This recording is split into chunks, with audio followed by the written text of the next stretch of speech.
Rail supporters lay out their worst-case scenario for the state's biggest public works project ever.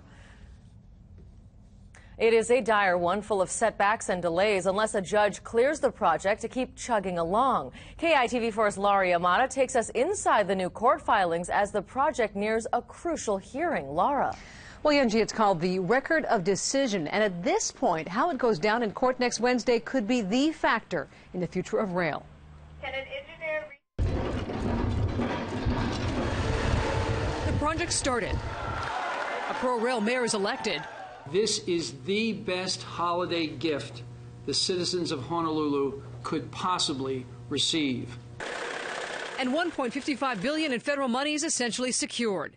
But now, laid out in hundreds of pages of court documents, the case over one of the last hurdles before the rail project gets the unobstructed green light or gets bumped back to square one.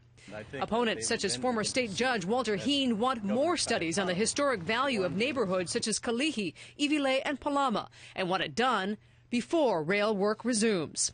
HonoluluTraffic.com's Cliff Slater is one of many arguing the rail will hurt views around the waterfront, in Chinatown, and destroy the historic sense of place in downtown Honolulu.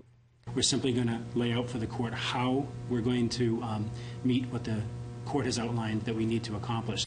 The city is hoping a judge will accept its record of decision or its report saying it's complied with cultural, state, and federal regulations and should be free to proceed.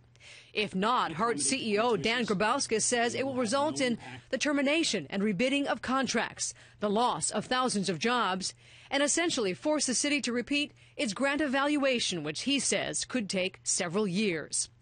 The FTA is calling for a limited degree of further analysis in specific areas of concern, such as Mother Waldron Park and the area called the Beretania Tunnel Alternative, adding any correction should be left to the agency's discretion.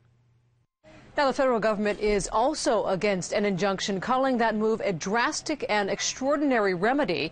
Grabowskis says a blanket injunction by the judge next week on the entire project would be a worst-case scenario. But he says just stopping phase 4 to allow more study should essentially still keep the project on track. Back to you.